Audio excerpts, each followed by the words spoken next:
Ladies and gentlemen, welcome back to the channel. Allow me to introduce you to Exhibit B. This is a 80 to 100-year-old window that we're going to dissect later on. But first, I've got some honey-do list stuff that I got to take care of. I'm going to share it with you because it kind of leads into what we plan for the exterior of our house. But this right here is Exhibit A. I talked about this a couple videos back. I'm gonna take that apart as well, and I'm gonna take this apart. The whole idea of doing these kind of tear aparts of these older historical millwork and architectural details is so I can better understand them and better learn them. And part of that process is also reading. So big thanks to whoever you were in the comments who recommended this book to me. It's called Door Making and Window Making. Very awesome little book by Lost Art Press. So yeah, this thing goes into the historical way that carpenters and joiners would build doors and windows. Fully illustrated with diagrams, and man, this thing goes into detail. Tells you exactly what you need to do, which is exactly what I need to be told.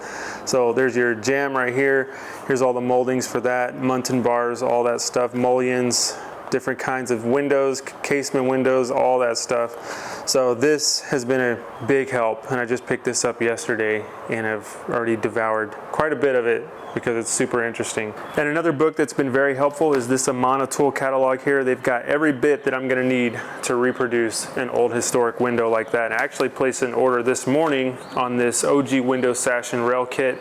So I've got the cutter that makes the muntin bars, and then the little cope out too, and then there's a little notch out where the glass goes. So this is going to be really fun figuring this out, and having the right tools to do it is definitely going to make a huge difference. But all that stuff will have to come later, because today I've got, like I mentioned, that honey-do list stuff I got to do, and the number one thing on that is getting this driveway cleaned. This thing has like moss and gunk all over it. It's definitely long overdue. We kind of knew it when we first moved in here. It's already been like 6 months since then. So I'm hoping I can get this done in one day. It's a pretty big piece of concrete, and I don't know what tips I have on my power washer, but dang it, we're gonna give it a shot. You know, one of the funniest things about this house, when we first got it, I like loved the trees. I was like, those are so cool. We had an arborist come out and he's like, yeah, most of these trees are about 100 years old. Like, they're gigantic, but they have a huge canopy and tons of leaves. She has literally been fighting these leaves since day one, and they're literally still falling, like from 6 months ago. I don't know what it is, but they get all over the concrete, they stain it, they drop these little green like seed things. It's crazy. So we've got several different trees here. I don't know how to identify them. The guy told me this one was an ash juniper. So I remembered that one. There's a cedar elm over there, and that's the rest are some kind of oaks. So not 100% sure, but that is what I think has stained this concrete, because it's got like a green moss all over it. But if I had to do it again, I would definitely keep the trees. What about you? Trees or no trees? For sure. We couldn't be out here if the trees, because it's so hot in the sun. You know, it would have been direct sun. Absolutely. Makes the grass struggle a little bit, but definitely worth it. All right, we got our water on. Don't let me down, girl.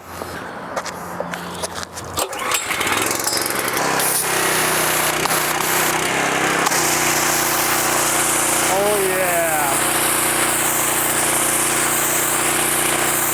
Yes, sir. I think we're in business. Look at that. That was very satisfying to see all that gunk just peel off of here. This is gonna make a huge difference on the outside look of the house. I'm just gonna throw some headphones on, get after it, put you guys on a tripod right here, time lapse, but let's get a real quick before on how this whole thing looks. This is a new piece of concrete here, not too bad, but when you get over here to this older stuff, you could just see it.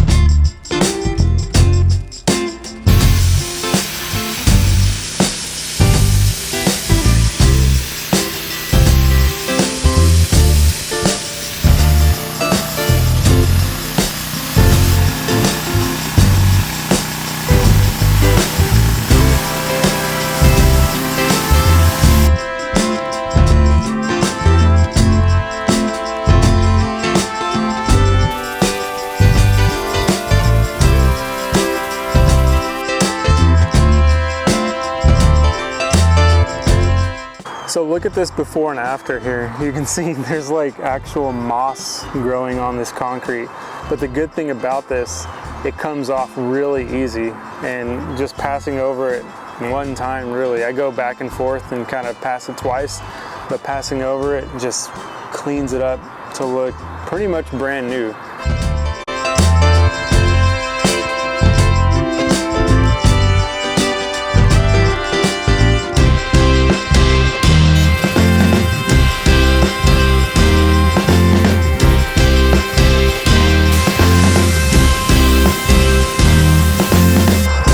Park in the street, and perfect timing because now she gets to come and check it out. I just finished, just shut the pressure washer off.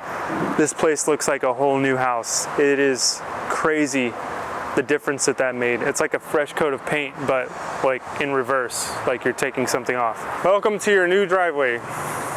Did you just pour it? Just kidding. All right, check this out. It's gonna be a game changer, right? Yeah, look at it. Beautiful. It's crazy, right? The picture, I was like, you see it? Look at the steps. It looks brand new. Look at the steps. That's It's so crazy. pretty. I can't wait. Yeah, I'm gonna go ahead and do it now.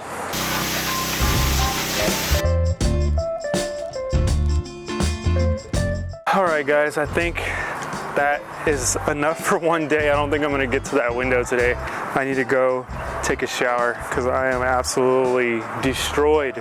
I got mud on me all over the place from pressure washing this. The stuff just flew back at my face and it was crazy. So yeah, it's all over me, but this looks awesome. This is a huge upgrade to what it was. And it's a different color. Yeah. Yeah, it's beautiful. It actually looks clean.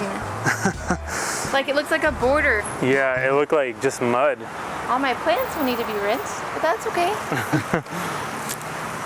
Yeah, it looks good. Yeah, it's like a tan color. Dang. Do you want to tell them the big news?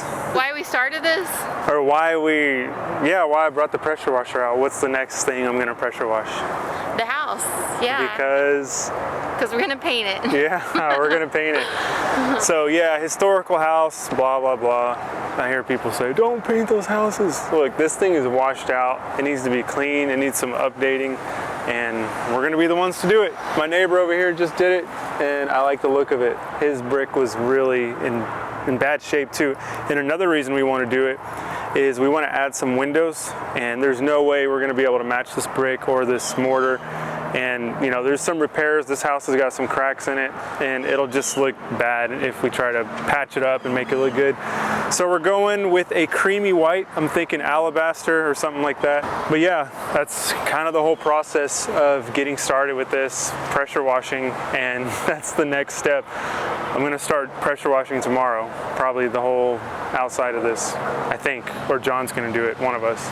And one tip when you're pressure washing, I learned this the hard way. I was in there, I took my shoes off to go in that little entry area where the arch is, and I didn't want to track mud because my shoes were full of mud, and it's a real tight space, so I was right there with that wand, got my toe on this left foot, and don't judge me, my feet are extremely white. I'm half white, half Mexican. It's actually the bottom half of me that's white. So, but another thing I did wrong, or mistake I made, I was in there real tight and I swiped the door, so I tore some of the finish off of the door. But guess what? We're replacing that door. It's a Victorian door, and I'm not a really big fan of Victorian, especially for this house. I like when they're done right. It doesn't really go with this house, and that's another opportunity to build a stave core door. We've got this all cleaned up now. We'll get the walls cleaned tomorrow, all on the body of the house, all the brick. Hopefully, it's pretty clean actually, but we'll see what it needs. But other than that, I'll catch you guys on the next video.